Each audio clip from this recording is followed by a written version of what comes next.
What is critical race theory? How does it redefine the language that we've used historically around racial issues? And is this new way of thinking about race more biblical than the old one? You'll find out today on the Cross References podcast.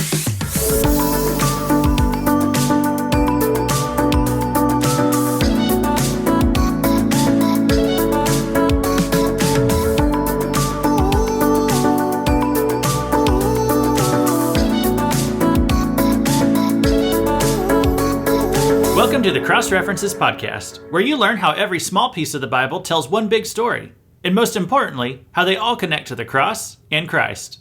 Whether you're a newbie Christian or a veteran Bible reader, our goal is that God's Word will make more sense to you after every episode.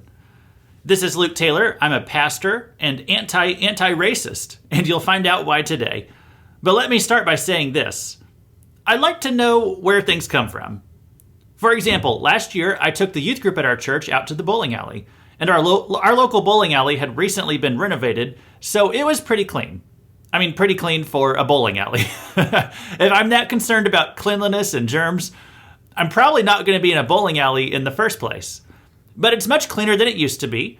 They don't allow smoking anymore, so I like that you can go bowling now and not come out smelling like smoke. Most bowling alleys allow smoking and drinking inside, and frankly, I'm not sure why they think that's a good idea. I'd really like to know where that idea came from. You see, in most sports, you cannot mix alcohol with them. It's not even an option. It would be a really bad idea. Many people golf and drink. Now, I don't know if you want to consider golf a sport. My dad used to say that if you can play it with a cigarette in your hand, it's not a sport. But most of the time, we have the good sense to not mix alcohol with sporting events. Okay, take baseball. Throwing rubber balls wrapped with cowhide as fast as you possibly can, that probably wouldn't be a good idea to mix alcohol with it. Or football. 300-pound men running full speed, slamming their bodies into each other. Yeah, you probably shouldn't mix alcohol with that either. But bowling? I want to know, how did that one slip by? I mean, you're hurling 15-pound balls of concrete across the room. I want to know someone who saw other people throwing balls of concrete across the room, and he was like, you know what would make this even better? Let's mix it with beer. I like to know where ideas come from, and I really want to know where that idea came from. So anyway, we went bowling, and as we walked in, and this was back during the whole coronavirus pandemic era, there were guys, they were wearing their masks at the cash register, and I was thinking, come on guys, do you really think anyone going to a bowling alley in the pandemic is scared of the coronavirus? Because there's a lot of things that germaphobes can do, or they can find a way to do. Bowling is not one of them. Okay, just to start, you have to put on shoes that 20 other people have already worn this week. And every time you pick up the ball, you stick your fingers in these little holes at least 20 times per game. And I did the math. Someone's probably stuck their fingers in those little holes at least 1,000 times in the past week alone. Easily 1,000. And that ball has been around for who knows how long. So trust me, if I'm concerned about germs at the bowling alley, then whether the guy handing out shoes is wearing a little paper mask, that is the least of my worries.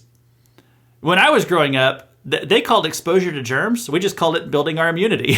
I grew up on a farm. If you ate a little bit of dirt and you didn't die, we said good for you. You're probably immune to something now.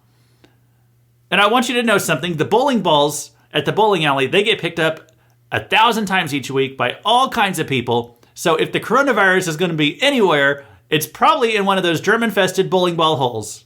If you stick your fingers far enough down there, you'll probably find some swine flu as well. So I'd like to know where things come from, whether that's swine flu or coronavirus, or this idea that it's a good idea to mix alcohol with bowling. It's ideas that I especially like to track down. I like to trace them back to where they came from. Okay, take for example this idea that's been floating around in academia lately, that math is racist.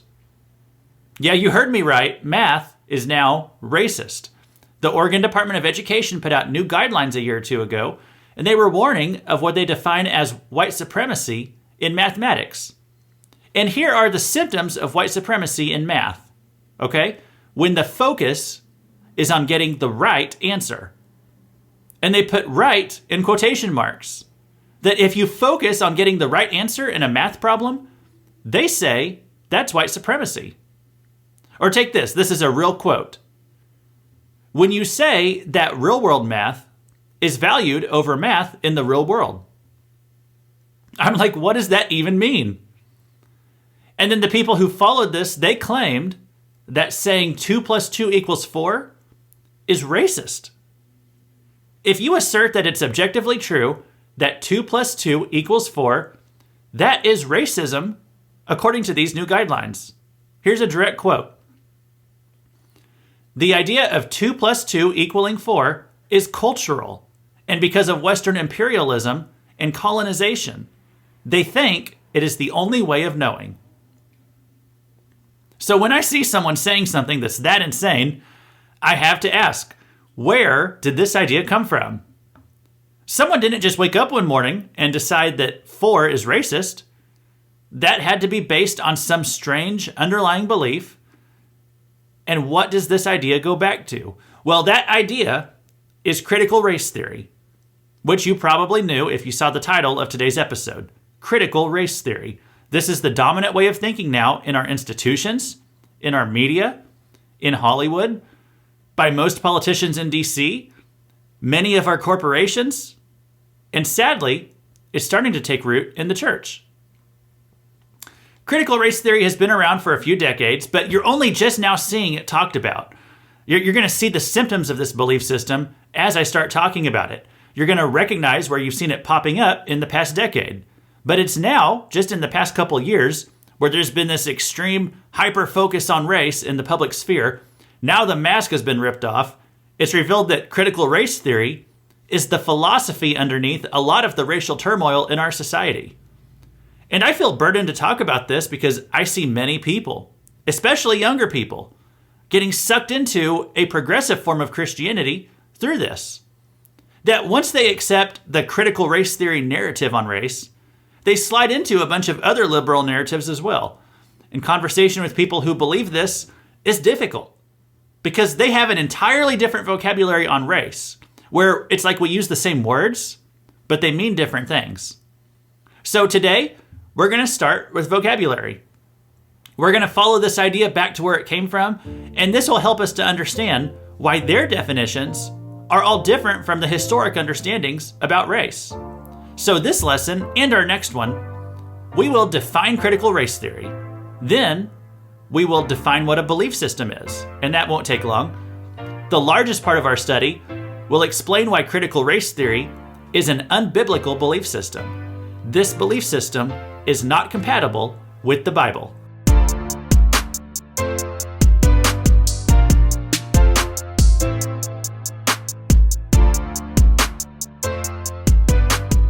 Now, if you're a Protestant Christian, have you ever had a conversation with, say, a Catholic, and you realize that they have a lot of the same vocabulary words that Protestant Christians use, but they have very different understandings of what those words mean? Like, for example, you can talk about grace with them, but they have a different understanding of grace. And if you're a Catholic listening right now, then you might have had the same experience while talking with a Protestant. So anyway, it's similar to that. It's similar to that whenever you talk to someone who's adopted a critical race theory mindset. And as I've already kind of mentioned, one of the difficulties of discussing race with a critical race theorist is that they use a lot of the same words that everybody else is using, but they have entirely new definitions for those words. Like the word racism. It's been redefined under critical race theory. So in order to help you understand the critical race theory worldview, let's start by looking at how they have redefined words away from their traditional understandings. And we'll start with racism itself. We're going to go through 12 definitions today. So here's one, racism.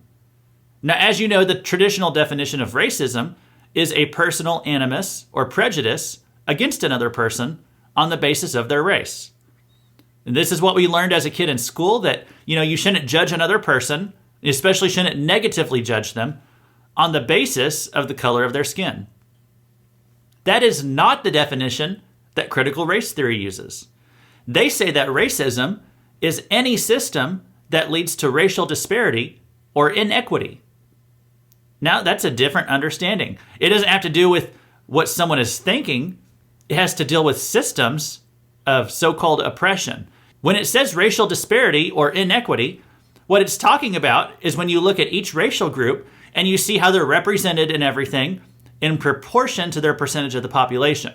So, for example, if black people are 13% of the population, according to critical race theory, that means that black people should be 13% of the doctors, 13% of the lawyers, 13% of the politicians, 13% of the teachers, and so on. And if they aren't, it means that all those professions are systemically racist. Or to look at it another way, if black people are 13% of the population, but they're shot in 30 or 40 or 50% of police shootings, that would mean to them that the police departments are systemically racist. So these disparities, they are blamed entirely on the institutions. The minority class itself is given none of the blame. And the institutions are deemed racist, even if they don't actually have a single racist policy or even a racist person in them. The disparity itself is enough to condemn it as racist. Number 2, critical race theory is part of a philosophy that's called contemporary critical theory. And this is a way of dividing the world between oppressors and their victims along the lines of race, gender, sexual orientation, class, age, and so on. It's a deconstructionist mindset, and so that means it understands everything as in conflict with something else. 3, critical race theory, I'm just going to call it CRT to save time. CRT has reimagined the understanding of identity. Under CRT, identity is found in your group, especially whether it's the dominant suppressor group or a subordinate oppressed group. I would say that as a Christian, our identity should be found in something besides our race. But I will say it's understandable to me why other people might find their identity in their race or their gender or other things. And when I say it's understandable, I don't mean that it's justifiable. Like, I don't think it's healthy to see yourself primarily as a race and to feel like a deeper kinship with people who have the same skin color as you rather than people who have the same ideas as you, okay, such as the gospel. Now, and I say that like as a white male, I would say that I feel more of a kinship with a fellow Christian living in Nigeria or Egypt or wherever than I do with a white male neighbor across the street who's not a Christian. That's because I see Christians as my family, not necessarily people who have the same skin color as me. Now, if you're not a Christian, well, then you can get your identity in whatever you want. Like, that's your choice. But this is a podcast looking at CRT from a Christian perspective. So over the past week, for example, I've been quite disappointed to see there's been a lot of videos of black pastors in majority black churches celebrating that a black woman was named to the Supreme Court, even though she holds virtually no Christian views. They're defending her, they're praising her, they're condemning the people who oppose her, and only because she's a black person. And I'm like, why do you care more about her skin color than you do about her judicial philosophy? Why are we being told to care more about what's on the outside than what's on the inside? Well, I find it very dangerous and anti-Christian to care more about someone's skin color than their personal morals. All right, number 4, another word being redefined on CRT, is oppression. The new definition is hegemonic power, or the ability of the dominant group to impose its norms and values on society. This means that any value of the dominant group is viewed as oppression, even if that value is not itself racially motivated. So Christianity is the most popular religion among white people in America. Even though Christianity is open to all races and it's not inherently racial, it can be defined under this definition as a tool of white oppression. Number 5, capitalism. This is an economic philosophy of choice by white people, therefore a form of oppression. It's also blamed for the racial disparities that we witness in this country. So under CRT, capitalism is also racism. Now, I know I'm getting into economics here. I'm not even here to defend capitalism today. I briefly did that back in episode 16, if you're interested in that. So I know that's an economic theory or an economic claim here that it's making. I'm only including it because I do want you to understand, I think this is the secret, maybe not so secret, long-term goal of the whole current racial movement going on right now. It's to vilify capitalism by rebranding it as systemic racism. Okay, so just to kind of catch up here for a second. Maybe by this point you're thinking this. There's all these disparities that we see in society, but wait, we can't really just blame all of them on racism. There can be other reasons for disparities besides just racist attitudes. Some might say, let's look at facts and statistics and data to arrive at our conclusions about why there are disparities in society. Let's not just blame racism for everything. Well, under critical race theory, you cannot do that. Number 6 today, objective evidence, rational dialogue, reason, these are redefined by CRT as tools of the oppressors. By the way, the oppressors are white heterosexual men. These are tools of the oppressors to retain their power. This is why if you're approached by someone about the oppression of non-white races in America, like let's say police shootings, a lot of times there's this cultural idea that the police are systemically racist, police departments, because a higher proportion of black people are shot by police than other races. You can respond to that by saying, well, hey, let's look at the statistics. If you say, let's look at the statistics, you'll be told that you're being racist because you're trying to use statistics to silence black voices. This is why even math is considered racist, because it's considered to come from the European mindset of seeking rationality and objectivity, and that's defined as a white thing. Trying to arrive at the right answer to a math problem, that is a white supremacist mindset in CRT. More definitions today. Number 7, social justice, that is working to eliminate all forms of social oppression.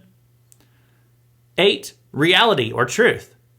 That is a narrative that the oppressors tell in order to justify or retain their power and privilege. For the oppressor, their view of reality is skewed and distorted by their participation in structures of power. Their version of reality is false. For the oppressed, on the other hand, their perception of reality is enhanced by their social location. The more oppressed you are, the more capable you are of creating counter-narratives to the false narratives of the oppressors. So, and again, we'll talk about this as we go on, but this is why they say you should not listen to facts and reason and statistics. They say that you should listen to whatever a minority tells you is true. Number 9, lived experience.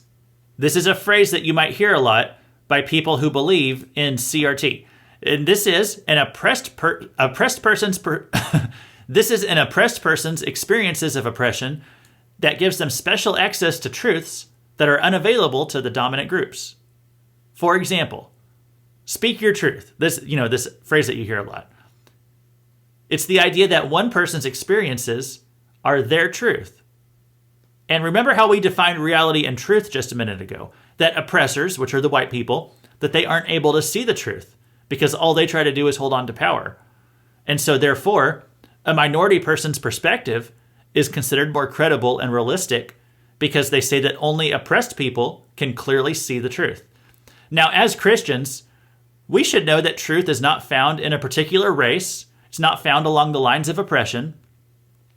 Another word that you'll hear a lot for lived experience is knowing. And this is just another word. It means thinking or mindset or someone's relationship to the truth, their ability to see the truth. For example, I quoted a woman earlier who said that 2 + 2 = 4 is racist. And let me read again what she said. The idea of 2 + 2 = 4 is cultural and because of Western imperialism or colonization. They think it is the only way of knowing. So the word knowing to them, it's just about how you view things, like truth. Number 10, another phrase you'll hear a lot is privilege. This is usually referred to specifically as white privilege. Privilege is the benefit of being part of the oppressor class. So if you're a white person, anything that you don't have to worry about, that non-white people do worry about, that's considered privilege. I'm sure you've heard that one in the culture. That is a CRT word. Okay, so one thing you might wonder about is what about members of minority groups who disagree with CRT, who disagree with this whole framework of how to view race? People who are black and they disagree with this philosophy on race. You might say, should we value their lived experience? Should we lift up those voices? Well, critical race theory says no. Number 11, it says that these people have internalized oppression. This is when a person from an oppressed group challenges the claims of a critical race theorist. For example, one popular one is Candace Owens. She's a black conservative woman, has like a podcast, a TV show, where she talks about cultural issues, and she rejects CRT. She would be said to have internalized oppression. The Hodge twins, a couple of black conservative guys, disagree with CRT. They would be said to have internalized oppression. Or maybe you remember when President Joe Biden, back when he was running for president, and he was asked on a radio show something about like why black people should vote for him, and he said, implying that his opponent at that time, Donald Trump, was racist. He said, "Well, if you can't figure out who to vote for, then you ain't black." And he was saying this to a black host on a show that was directed, like the target audience of the show was black people. Joe Biden said that if you didn't vote for him in that election as a black person, then you ain't black, that you aren't really black. Now, why would someone say that? Well, because he would say that you have internalized your oppression, that even though you might be literally a black person, on the inside you're acting like a white person because you won't vote for Joe Biden. That was basically his logic right there. So to give an example of how pervasive this whole thought process is, one of my friends, who's a longtime Christian, and like I haven't talked to him for a few years, so I can't even say I'm sure where he stands today, but growing up as a kid, he faithfully attended church, and he got upset a couple years ago because Candace Owens was saying something against the Black Lives Matter movement. It was during that time that they were engaging in their protests and rioting and looting across big cities across America back in 2020, as you remember. And this is what he posted on Facebook. He said, Candace Owens should shut up because this is a time to elevate black voices. Candace Owens should shut up because this is a time to elevate black voices. Now, this guy, for all I know, he's never heard of CRT by name. For all I know, he's never heard of internalized oppression by name. But this mindset or this thinking has so infiltrated, it's reached out to him so much. Here he is saying that a black woman should shut up so that black people can speak. So this is how much this philosophy has infiltrated the church. And I would also point out how self-deluding it is, self-contradictory. So if we take all these definitions, if we put them all together, we're left with a couple of very unbiblical conclusions. I'm going to mention a couple of them here, but mainly I'm going to deal with CRT's conclusions in the next episode. So as you've already seen, I'm sure, today's episode is just a part one. On CRT, since racism is about systems of oppression, not just about a sin of the human heart, then on the CRT understanding, minorities cannot be racist. Only white people can be racist.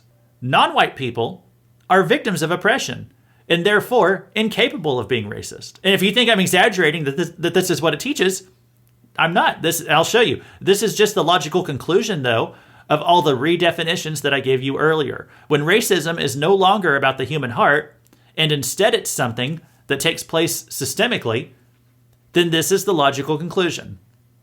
There was a teachers' union last year. They held a symposium on racial justice, and they clearly stated on one of their slides, I'm going to read a quote, "Only white people can be racist in our society because only white people as a group have that power." Now, you might hear that and say, where in the world was that? Was that out in California? Was that in Portland or Seattle? Was it in one of those radical, loony, far left cities on the coast? No, that was the Oklahoma Education Association. That's the largest teachers union in one of the most conservative states in America. And that's what they're teaching even in Oklahoma. But to be less political here and look more at the spiritual side of things, you can find this same kind of thinking infiltrating the church. There was a recent devotional published last year. It was called A Rhythm of Prayer. and it contained this quote. It said, "Dear God, help me to hate white people." That is a direct quote from the book. It's the first line of one of the chapters or the devotional entries. It was an entry written by Dr. Chaniqua Walker Barnes. She describes herself as a womanist theologian and psychologist. She doesn't say woman. She is a woman, but she considers herself a womanist. I'm not even going to take the time to look up what that is. It's just what's on her bio. And this is how she starts a chapter in this devotional. "Dear God, please help me to hate white people, or at least to want to hate them. At least I want to stop caring about them individually and collectively. I want to stop caring about their misguided, racist souls, to stop believing that they can be better, that they can stop being racist." So, according to CRT, is what she just said about praying to God to help her to hate white people, is that a racist statement? Is her attitude itself racist? According to CRT, no. She's not racist for asking for God's help to hate white people. She is a victim, and therefore can't be racist herself. If white people have mistreated her, as she believes, then it's impossible for her to be racist toward them or to judge and condemn them all collectively on the basis of their skin color. According to CRT, white people are racist by merely existing, and black people cannot be racist no matter what they say or think. Racism is no longer understood as a sin of the human heart. So critical race theory would say that this evil, horrible prayer that she prayed is not even racist. And I'll mention this too. I don't think she needs God's help. I think she's doing a pretty good job of hating white people all on her own. Now, if we just cracked open our Bibles, we would see that we're not supposed to hate people based on their nationality or race or ethnicity or anything. One of the clearest places that we see this is in Galatians 2, where Paul tells Peter that he needs to eat with the Gentiles at church and not just his Jewish brethren. He was calling out Peter's racist attitude toward the Romans. Now, in that culture, the Romans were the oppressors. They had conquered Israel's land. They weren't allowing Israel to rule itself. They had laws that explicitly discriminated against Jews. Like there was actual systemic racism going on. And Paul calls out Peter for not eating with them, saying that he's not living in line with the gospel itself. Now, why would he say that? Well, because the gospel says that we're all sinners, that we're all equal at the foot of the cross, and that we all equally need a savior, no matter whether we're oppressor or one of the oppressed. But God loved both oppressor and oppressed. He loved us enough to send Jesus. As we sing, red and yellow, black and white, all are precious in his sight. We all need salvation for our sins. So once we've been forgiven and brought into the family of God, racial differences should not divide us from fellowship with each other. The church and the gospel brings racial unity. The racial reconciliation that CRT promises is a lie. It's a false unity. It's not a unity at all. Ironically, this new method of removing racism is itself very racist. It creates different standards for different people on the basis of their race. It villainizes white people on the basis of them being white, and it blames them for things that were done centuries ago. Ironically, followers of CRT call themselves anti-racists. That's definition number 12 today. That's the term for themselves. They say it's not good enough to simply be not racist. If you just say that you treat everybody equally, that you don't judge anyone on the basis of skin color, that's not good enough for CRT proponents. They demand that you become an anti-racist. And that means that you give preferential treatment to minorities, that you show disdain for white people and so-called white culture. That's what it means to be an anti-racist. Ibram X. Kendi, by the way, he's one of the greatest con artists alive today. His name's not even actually Ibram X. Kendi. His name is Ibram Henry Rogers. He didn't think that sounded black enough, so he changed his name to Ibram Zolandi Kendi to make himself sound more ethnic. That's for real. And he wrote a book that's very popular today. It's called How to Be an Anti-Racist. And the book makes a very interesting claim for someone who is supposedly an anti-racist.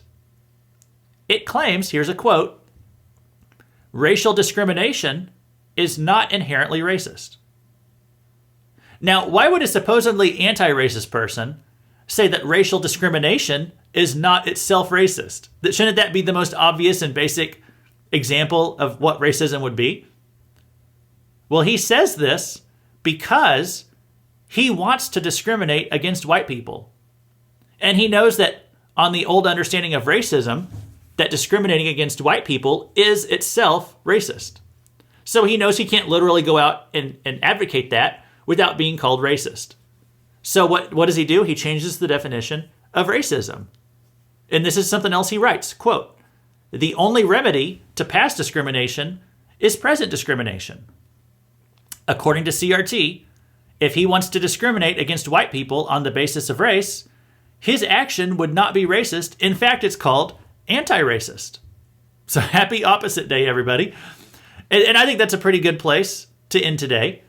It showcases the complete redefinition of established words under this new ideology. Me personally, I am not an anti-racist because anti-racism is racist. And I am anti-racism. And if I can't be anti-racist because I'm anti-racism, that makes me an anti-racist. Are you confused? I think that's what they want. I think that's why they play with language so much and constantly redefine words to fit their agenda. Now, is every problem that a critical race theorist points out necessarily wrong? Actually, I would say no. It does call every disparity racist. And since most things aren't due to racism, it is going to be wrong most of the time. But sometimes there are things that are due to race. Sometimes it is helpful to understand the perspective of someone of a different race because their experiences can be different from yours. And this does not automatically mean that they are always right on the basis of their skin color, but they can provide a helpful perspective and help you to see reality more accurately or to see things in a new way. For example, critical race theory, it will put you, if you're a white person, okay, it will put you in the perspective of a minority, and it causes you to see things from their point of view. And that does shine a light, I think, on how U.S. history wasn't so great for them. We like to imagine what we'd do if we lived in old times, the Oregon Trail, Little House on the Prairie, the American Revolution. We like to imagine what it was like. But if you put yourself in a minority's shoes back then, it might not be such a fun thing to imagine. You know, we like to say as Americans that we declared our independence in 1776. But if you're a black person in this country, you didn't get your independence until the Emancipation Proclamation, which was nearly 100 years later. Now, I loved as a kid playing the Oregon Trail game. Like my sister and I, we sunk so many hours into that game back whenever we were kids. Huddled around our screen, we had a Windows 98.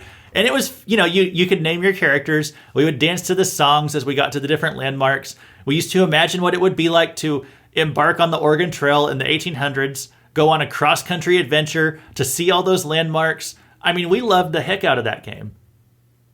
And yet, if you were a black person, what would you have been doing in the mid-1800s?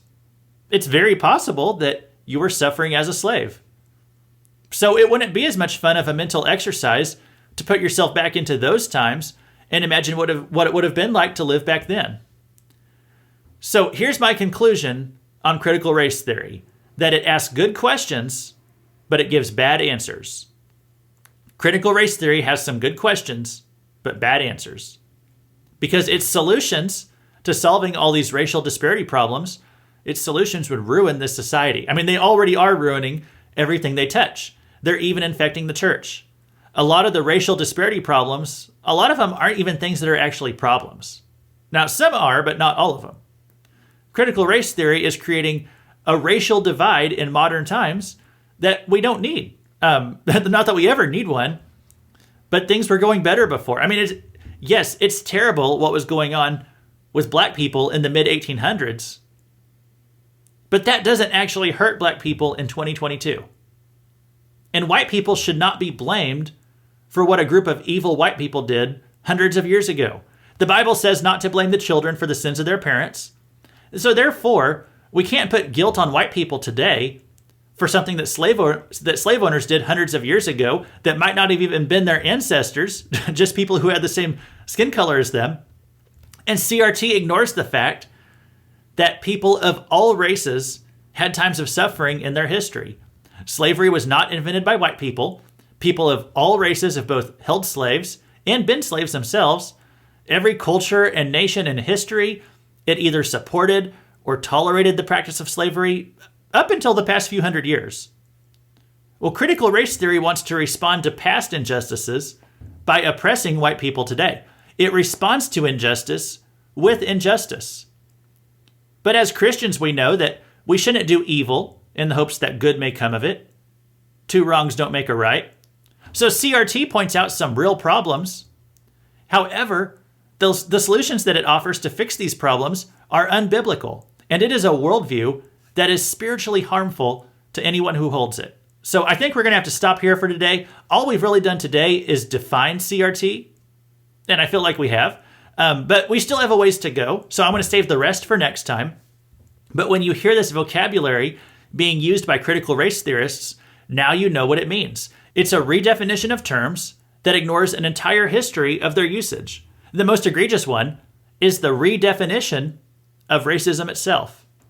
In the past, we understood racism to be a sin of the human heart, that if you have a prejudice, which means to prejudge somebody, especially in a negative way, that's a bad thing.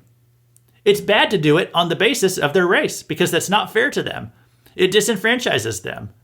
It's a sin in the heart that God addresses throughout the Bible, and one that the gospel can shine a light on and fix. And I'm so thankful that we live in a time where the Bible has done just that people who follow the Word of God have made great strides in racial reconciliation, in fairness in our laws, and especially the mutual love and respect that people of varying races have had for each other in the United States of America. And I have been grieved to watch over the past 10 years or so as critical race theory has grown, and not coincidentally, so have racial tensions. And the last place that I ever want to see it is in the Church of Jesus Christ. Now, I still have a lot more to say about critical race theory. Today was just critical race theory defined, but next time will be critical race theory destroyed. So come back for the next episode, which I'm going to have to drop early. I'm going to go ahead and drop it tomorrow. Come back for that episode as we discuss all the ways that CRT is dividing the country, the world, and the church. Thanks for listening to the Cross References podcast. This has been Luke Taylor, reminding you that if you go bowling, make sure to wash your hands afterwards.